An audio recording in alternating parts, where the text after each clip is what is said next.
Ngomongin soal berita-berita, menarik banget beberapa berita yang memang hadir di Indonesia di beberapa waktu terakhir ini guys ya. Yang pertama tuh adalah berita-berita yang datang memang kemarin tuh sempat rame banget guys. Yaitu adalah soal masalah ada ulah bule ludahi imam masjid berujung gagal mudik ke Australia. Nggak usah ngomong gagal mudik ke Australia ya. Jadi kalau bagi kalian teman-teman yang nggak tahu, jadi ada seorang bule yang datang ke masjid. Ini di daerah mana ya? Daerah Bandung.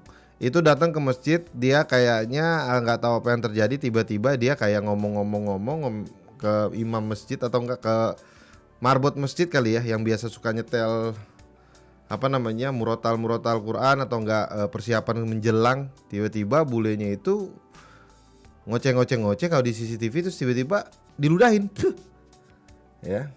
Dan akhirnya itu viral dan berujung akhirnya kayaknya kemungkinan besar ditangkap ya. Dia jadi katanya ditangkap sih. Dilansir dari Detik Jakbar, dari video CCTV yang diterima bule yang mengenakan topi berkaos hitam berlengan panjang dan bercelana hijau panjang itu masuk masjid. Bule itu langsung menghampiri mimbar masjid dan mematikan telepon genggam milik imam masjid yang sedang memutar lantunan ayat suci Al-Quran atau murotal. Selain itu bule tersebut marahi dengan menggunakan bahasa Inggris dan meludahi wajah korban. Hey you tuh ya. Mendatangi Masjid Al-Muhajir yang terletak di Kompleks Maharagayu Raya, Jalan Jupiter Barat ya. Korban merupakan imam tetap di masjid ini bernama Muhammad Basri Anwar, umur 24 tahun. Kejadian pukul 6:04 ya. Berarti waktu itu maghrib ya harusnya. Dia tamu hotel, dia datang ke masjid karena merasa terganggu dengan bacaan Al-Quran yang kita setel. Karena setiap Jumat pagi kita bisa menyetel murotal. Oh, ini jam 6 pagi berarti ya. Dia masuk terus datang ke mimbar dan matiin murotal di HP saya sambil bantingin HP saya di mimbar dan marahin saya pakai bahasa Inggris. Saya nggak paham katanya. Tidak sampai 24 jam jajaran Polres Tabes Bandung berhasil menangkap warga negara asing ya yang viral karena meludahi seorang imam. Gue rasa dia hari lagi nggak enak banget tuh ya. Sampai akhirnya tuh bule lagi nggak enak harinya tuh bro. Main datang ke masjid suruh matiin ngeludahin lagi anjay. Mulai viral siang itu kita lihat di sosial media, langsung segera kita tindaklanjuti. Jadi dianya itu tuh udah mau cabut kayaknya ke Amerika ke Australia. Jadi dia tuh polisi segera berkoordinasi dengan kantor imigrasi Bandara Soekarno-Hatta Cengkareng untuk mencegah bule berinisial MBCAA 48 terbang kembali ke negaranya. Kemudian jadi kita langsung koordinasi dengan imigrasi untuk melakukan penundaan sementara penerbangan. Sebetulnya yang bersangkutan sudah mau terbang tadinya. Kita amankan di bandara. MBCAA yang diketahui berkewarganegaraan Australia itu kemudian dibawa ke kantor Polrestabes Bandung. Dia sedang dimintai keterangan atas perbuatannya. Alhamdulillah yang bersangkutan bisa kita amankan sebelum berangkat pulang dan sekarang sudah kita bawa ke Polrestabes. Sementara masih kita mintai keterangan dulu. Ya, ini nih. Kita pengen tahu apa alasannya. Ini dia orangnya. Oke. Tampang MBCAA bule yang ludahi imam masjid di Bandung. Dia udah ngebawa koper besar dan tas ransel saat dilakukan penangkapan. Bukan lari tapi memang yang bersangkutan sudah ada tiket pulang di hari itu. Jadi memang sudah rencana pulang dan visanya habis ini dan rencana pulang kemarin. Dia tuh emang hari ini tuh pulang berarti kemarin ya beneran pulang terus ya udah tanggung. Aneh-aneh aja ya. Untung nggak dipukulin warga ya nggak sih, benar. Sebenarnya balik lagi ya, terlepas dari apapun dia ini kan pendatang ya. Setidaknya nggak bisa kucuk-kucuk datang terus kayak wih, gitu. Ya kan dia nggak tahu kulturnya kita kan, ya kan dia nggak bisa kucuk-kucuk dateng marahin terus main ludahin maksud gue. Dan kemungkinan besar mungkin si MBCA ini si bule ini tuh memang harinya lagi nggak enak aja guys. Jadi gampang kesulut ya kan. Kayak misalkan lo pulang kerja gitu ya, lagi capek mungkin lagi banyak mumet pikiran gitu. Kadang-kadang tersulut sesuatu kecil sudah jadi emosi. Mungkin dia kayak gitu kali. Jujur sih muter sholawat atau ngaji pakai sound system yang gede itu polusi udara. Gue nggak setuju soalnya ngeganggu, bukannya ibadah malah ganggu orang. Ya percuma kata Yuda ya. Kalau dari menurut gue penggunaannya tuh diperuntukkan waktunya aja. Kalau menurut gue sih. Jadi misalkan yang biasanya kita tahu tuh kayak 3:30 tuh pagi ya, itu udah mulai ada masjid berkumandang pelan-pelan untuk ngasih tahu bahwa sebentar lagi tuh udah mau masuk subuh gitu ya. Terus maghrib juga sebenarnya menjelang maghrib ya. Kalau isya jarang ya. Ya saya tahu gua. Ya paling itu ya seharusnya ya menurut gua. Gua nggak tahu apa alasannya kenapa masjid itu apakah memang ada kegiatan kesehariannya untuk menyetel jam segitu untuk murotal gitu ya. Misalkan contoh tiba-tiba murotal jam 9 pagi gitu. Nah, apa alasannya gitu? Kalau murotal pas hari Jumat pakai speaker luar 50-50 sih, kecuali kalau pengajian di speaker luar baru tuh. Menurut gua yang pasti pertama gua berharap seluruh masjid di Indonesia itu speakernya mesti mahal-mahal biar speakernya bagus. Pertama satu. Yang kedua, ya gue juga setuju. Gimana kalau 75% besar di dalam, 25% besar di luar. Jadi di luar tuh terdengar sayup-sayup yang ringan aja gitu menurut gua. Itu kayaknya juga cukup lumayan. Kayak sore-sore lo lagi duduk terus ngedenger suara sayup-sayup santai. Kadang-kadang speakernya tuh udah yang gua ini mungkin masukan ya. Mungkin kalau menurut gua tuh karena kadang-kadang ada beberapa masjid yang suara sound system itu sember gitu. Nah, tolonglah untuk jamaahnya pada sumbangin uang supaya speakernya tuh bisa speaker 150 juta. Ya. Menurut gue lebih baik diberi aturan sound systemnya, volume berapa kayak gitu bang, regulasi biar suaranya enak. Wah itu gue nggak tahu deh. Yang pastinya itu dikoordinasikan lah ya menurut gue. Karena gue juga nggak tahu ya. Karena gue di sini juga sudah terbiasa banget ya. Ada berapa nih? 1, 2, 3, 4, 5. Di sekitar gue tuh ada 5 masjid. Dan ketika udah sore hari gitu ya, kayak maghrib itu emang berkumandang semua. Setengah jam 6 kurangan itu emang udah pada mengumandang semua. Tapi nggak sampai tiba-tiba jam 6 pagi gitu ya. Nggak, kecuali biasanya ada pengumuman kalau misalkan ada yang meninggal apa itu biasa diumumkan di lewat masjid gitu. Biar kita satu warga tuh tahu ada si A yang sedang meninggal gitu ya. Menurut gua peruntukannya aja sih. Karena takutnya nih hal-hal yang seperti ini tuh salah diartikan aja, salah artikan aja sama orang-orang. Jadi buat orang-orang yang mungkin salah mengartikan, jadi kayak bisa aja kan ketika kita memberikan sebuah masukan gitu ya. Gimana kalau suara speakernya itu di luar itu di jam-jam tertentu itu penggunaannya gini. Oh, jadi lo anti gitu. Jadi lo nggak bukan bro, bukan itu kok, maksudnya bukan kesana gitu maksudnya. Tapi ya makanya gue bilang ini yang ngebahas tuh bukan manusia umum, maksudnya bukan makhluk kayak kita ya. Yang ngebahas tuh ya menurut gua adalah para petinggi-petinggi ulama menurut gua yang untuk ngebahas hal gini-ginian. Tapi yang dilakukan oleh si bule ini salahnya tuh adalah datang marah-marah ngeludah bro. Ya, nggak ada orang yang diludahin tuh nggak marah. Lo misalkan lo lagi duduk tiba-tiba gue datang, gue rasa lo lagi ngapain juga tetap sebel maksud gue. Ya. Oke, ini menarik banget ya, menarik nih. Yang menarik ini adalah viral suami nurut istri rela tiap tahun pakai baju lebaran Hello Kitty, guys. Jadi istrinya tuh memang spesifik, guys. Oh, aku tuh memang pecinta dari Hello Kitty, guys, ya.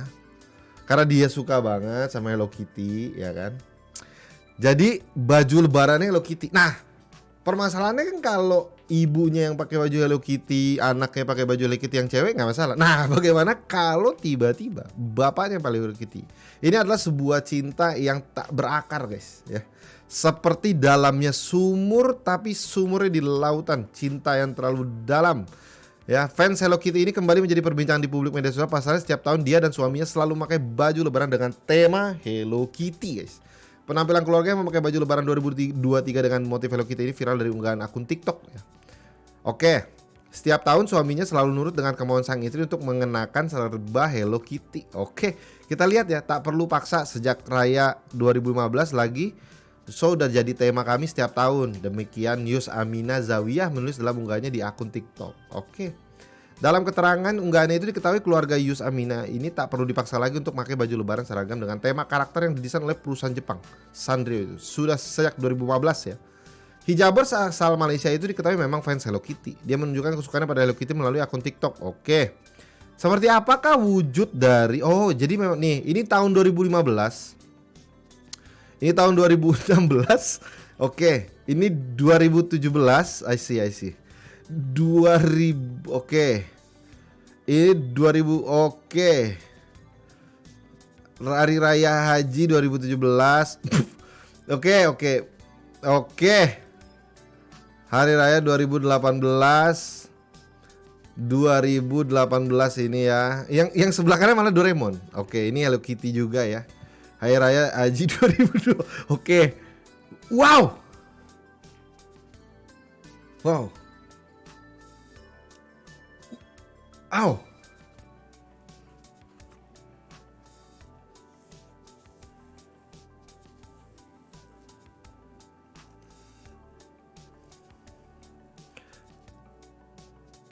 Hah, itu bapaknya apa kakek? Itu bapaknya apa suaminya? Berubah banget. Itu bapaknya mungkin ya.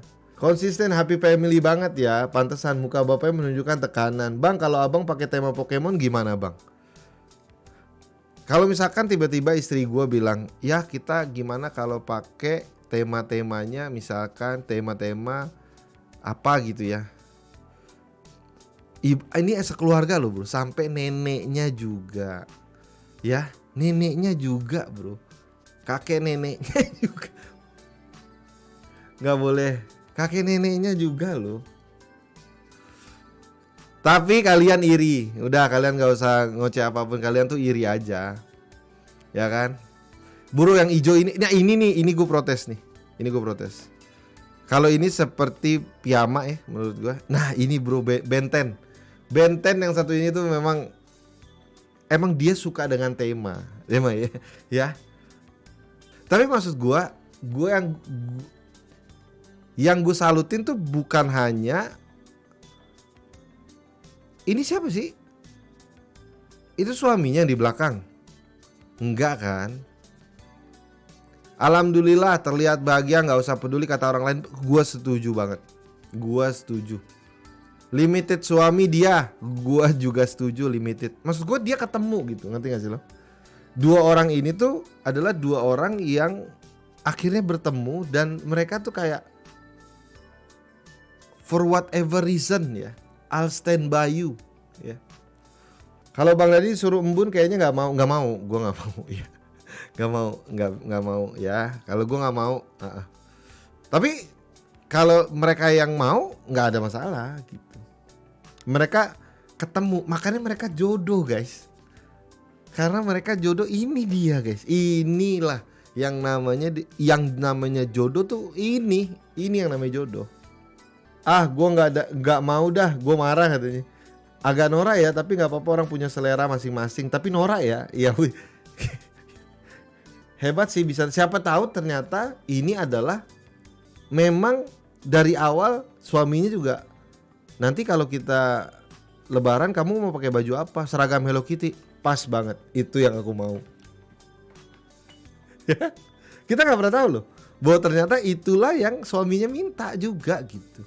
Ternyata suaminya tuh, tapi dia mungkin suami bilang, tapi di sela-sela Hello Kitty itu aku mau masukin Ben 10 sama Captain America. Oke. Ya. Gak apa-apa, keluarga bahagia. Doakan aja. Kalian yang gak suka iri ya. Lebih ke iri ya jatuhnya ya. Oke. Kita lihat berita selanjutnya sebelum kita masuk ke lagu ya. Fakta seputar peluru nyasar nyangkut di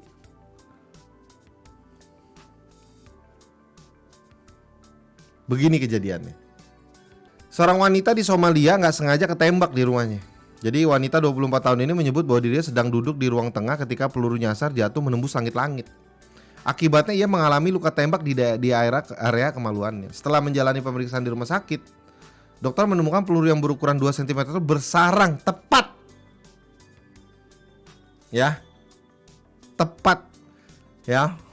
Saat pemeriksaan panggul terlihat jelas peluru tertahan di bagian tersebut. Bahkan peluru tersebut juga dapat terasa jika diraba. Operasi pun dilakukan untuk mengeluarkan peluru tersebut. Beruntung selama operasi tidak ada tanda-tanda komplikasi yang dialami. Maksud gue, tapi itu jadi mempengaruhi gak sih? Maksud gue, kita gak bisa memungkiri ya, bahwa itu adalah salah satu stimulus untuk apakah dia harus ditembak? Apakah nanti setelah ini, gitu loh maksud gue. Apa yang terjadi? Apakah itu diangkat? Apa gimana gitu ya? Kita baca dulu ya. Jadi kasus ini diterbitkan dalam International Journal of Surgery Case. Para dokter menyebut bahwa peluru tertahan adalah kasus yang unik karena belum pernah terjadi sebelum dari sekian besar tubuhnya. Memang tepat di bagian oke. Mereka menyebut bahwa trauma vulva non obstetri, yakni ketika mengalami cedera fisik saat tidak hamil, merupakan kejadian yang sangat jarang terjadi. Biasanya penyebab trauma meliputi cedera yang berhubungan dengan olahraga dan cedera mengangkang. Seperti jatuh saat melompat pagar atau palang sepeda.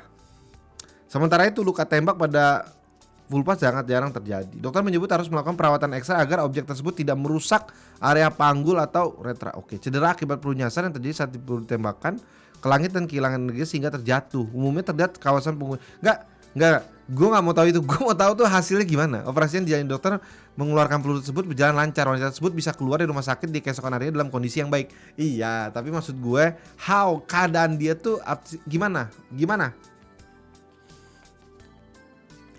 Syukurlah dia tidak mengalami komplikasi apapun setelah menjalani operasi timbal dan dipulangkan keesok hari dalam kondisi baik. Sebulan pasca operasi, wanita itu kembali ke rumah sakit untuk pemeriksaan lanjutan. Ia mengatakan tidak ada komplikasi atau efek samping yang terjadi setelah insiden tersebut. Maksud gue berarti oke. Berita ini susah untuk dibahas. Ya. Oh, blurb gue belum masukin ya. Ini gue lagi abis ngapus banyak hal dari OBS. Ya udahlah ya. Alhamdulillah ternyata alhamdulillah aman-aman aja ya. Bisa jangan ada lagu nggak? Nggak bisa, harus ada lagu. Namanya radio bro, harus ada lagu. Niat bikin motivasi, ortu yang ajarkan bocah nyetir di jalan raya minta maaf. Jadi kemarin tuh ada berita guys, ada berita yang ada seseorang orang tua ya yang mengajarkan anaknya yang masih bocah belajar nyetir mobil. Gini bro ya, kalau dia punya tanah 100 hektar, terus anaknya dinaikin ke atas mobil, disuruh jalan di situ, terserah, itu urusannya dia. Lah ini jalan di jalan raya bro. Oke, tapi kita lihat beritanya guys ya. Bocah perempuan di bawah umur yang viral di media sosial belajar mengemudi jalan raya ternyata diajarkan oleh ibunya sendiri. Wah pecah, emaknya sendiri. Isnaini, ibu dari bocah tersebut, mengaku bersalah dan minta maaf. Permintaan maaf Isnaini diunggah akun Instagram Polresta Samarinda. Dalam video tersebut Isnaini mengakui sedang mengajarkan anaknya sendiri. Video tersebut dibuat 1 tahun yang lalu namun baru viral belakangan ini. Dia bilang tujuan bikin video tersebut untuk sarana edukasi tapi salah. Iya, karena menabrak Undang-Undang Nomor 22 Tahun 2009 tentang lalu lintas angkutan. Enggak bro, gini Bu. Kita udah lihat berapa kali ada anak SD yang nyetirin emaknya. Emaknya pakai daster warna ungu. Ya. Anak bocah SD yang kakinya aja nggak nyampe ke bawah. Kira-kira kalau lo lihat itu aja hati lo tuh bergetar guys. Bro, ini anak bocah SD kaki belum nyampe nyetir motor, apalagi nyetir mobil. Bukan anak didik tapi anak saya sendiri. Alasan di situ saya buat untuk motivasi. Motivasi apa, Bu? Belajar matematika, belajar logika, suruh ikut lomba olimpiade ya. Ya pakai bikin program, masukin ke sekolah-sekolah programming. Dia ngebikin program masih bocah, bisa ngebuat robot seperti Iron Man. Alasan di situ saya buat untuk motivasi. Memang kita harus bisa karena memang tugas saya mengedukasi, cuma dalam hal ini tidak tepat dengan objeknya saja, kata Isnaini dalam video tersebut. Gak bro, ini lalai banget ya. Maksud gue ini kelalaian menurut gue ya guys ya. Maksud gue gini, dia mau kasih alasan apapun, ini adalah sebuah kelalaian. Ini menandakan bahwa dia yang katanya pengajar, bener nggak tahu dia lembaga pelatihan apa, tidak paham siapa. Maksud gue bro, anak gue aja mau main GTA aja, main game GTA, gue cuma bilang, nah kalau kamu mau main GTA, ayah larang kecuali kamu nggak ketahuan. Oh, enggak ya, gue larang anak gue main GTA. Akhirnya main Back 4 Blood. Bener ya, maksud gue ini kelalaian sih menurut gue. Dan ini gue nggak mau hal-hal seperti ini tuh nggak common sense, ngerti nggak sih lo? Jadi kayak gue nggak mau hal-hal seperti ini tuh kayak oh salah ya. Kan gitu ya, maksud gue kadang-kadang suka ada yang gitu. Oh ini enggak bro, ini common sense gitu. Kalau lo lihat anak kecil ngendarain, nggak usah deh anak kecil bawa bus. Apa di otak lo kira-kira? Ya kan, itu kan common sense bro, maksud gue. Terus gue nih anak gue bocah umur 10 tahun 10 tahun tuh gak bocah-bocah banget ya, karena dia tinggi menurut gue. Dia kelihatan kayak seperti anak SMP gitu. Terus tiba-tiba dia bawa mobil. Orang tuh lihat itu common sense kan maksud gue. Oke lah, tapi dia salah. Untungnya ini seperti tidak terjadi masalah apapun ya. Untung tidak terjadi.